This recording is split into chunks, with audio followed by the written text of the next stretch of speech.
This screencast will show you how to build and populate a table in Microsoft SQL Server. In order to perform the tasks shown here, you'll need to have Microsoft SQL Server installed on your local machine or on a server that you have access to. You'll also need to have Microsoft SQL Server Management Studio installed on your computer. Mac users, I'm afraid you're going to have to sit this one out unless you run Parallels or Boot Camp with Windows. Before we get into the nuts and bolts of building and populating a table, let's go over some basics. For example, what is a table? If you've ever worked with Excel or any other spreadsheet program, you've worked with tables. You can also create tables in Word, as I've done here. Tables are simply sets of columns that hold the data elements or fields of your data set, and rows that are the sets of fields that pertain to a specific entity, a customer, for example. Here is a table of customers. The columns or fields are customer number, name, street address, city, state, and zip code. In SQL Server, we'll have to pay attention to the type of data we can allow in each column. The common data types in SQL Server are integer, which are negative and positive whole numbers and zero. Character, which are text, including letters, numbers, punctuation, and special characters. Decimal and money. These are numbers with decimal places.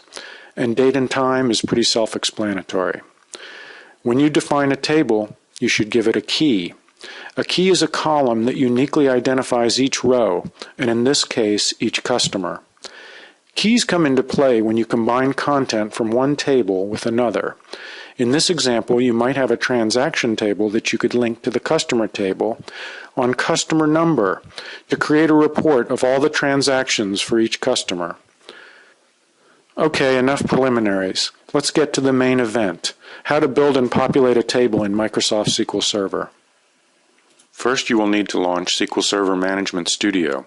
You'll find it in the Start menu under SQL Server 2008.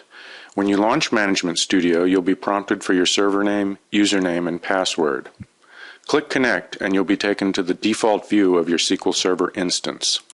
Choose a database to work on by clicking on the plus sign next to Databases to expand it. A list of databases will appear. I already created a database called Test1, so I'll go ahead and open it.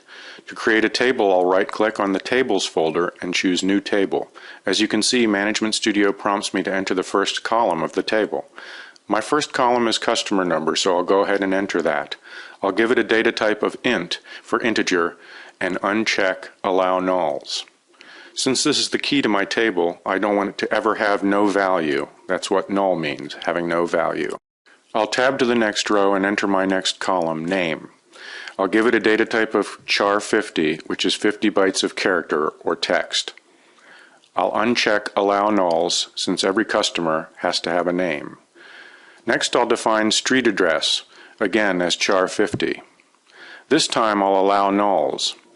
Why would I allow no value for street address? Well, in case I don't have that information available just yet, but still want to create a customer. On to the next column, city. I'll define this column as char 50 as well, leaving plenty of room for the city name. Like street address, and for the same reason, I'll allow nulls.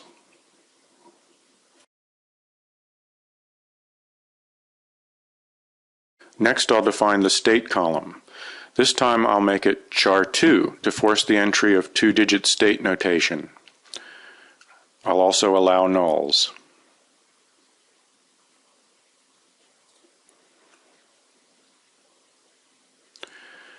Last, I'll define the column for zip code. I'll make it char 10 to allow for zip plus 4 notation, which usually includes a dash in the middle.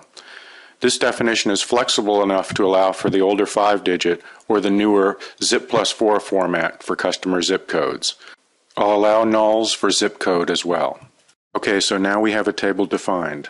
I'll designate my key by clicking the space to the left of the column name. I'll right-click and choose Set Primary Key. You'll know that the column has been designated as the primary key because a little gold key will appear in the space to the left. To save my table definition, I'll close out of the Table Creation panel. Management Studio will prompt me for a table name. I'll call it Customer and click OK. I can verify that my table was created by expanding the Tables folder. Yep, there it is, Customer. Okay, now that I have my table defined, I'd like to populate it. I'll right-click on the customer table and choose Edit Top 200 Rows. I'll click in my first column and enter a customer number. Management Studio gives me a little warning icon with the column. It says this cell has not been committed to the database. Keep that in mind and we'll see that change when we go to the next row. I'll populate the rest of my columns.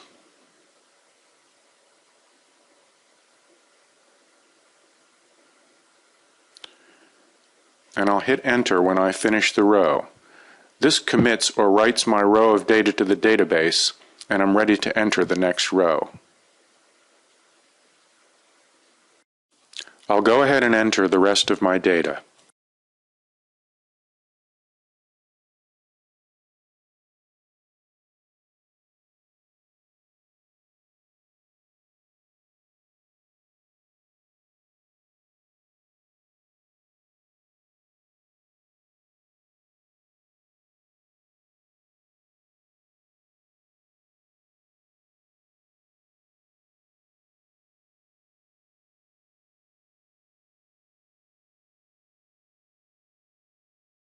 I'm going to leave some of my columns as null.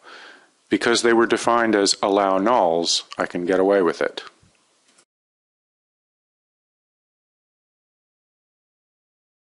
Okay, I'm done for now. Now I'll exit the data entry panel. There's no prompt to save my data as Management Studio automatically did that every time I hit enter. Now I'll right-click on my table in the Tables folder to see if my data is there. I'll choose Select Top 1000 Rows, which is an easy way to inspect the contents of my table, and sure enough, there's the data that I entered, with null values for the cells I didn't populate. So that's how you build and populate a table in SQL Server.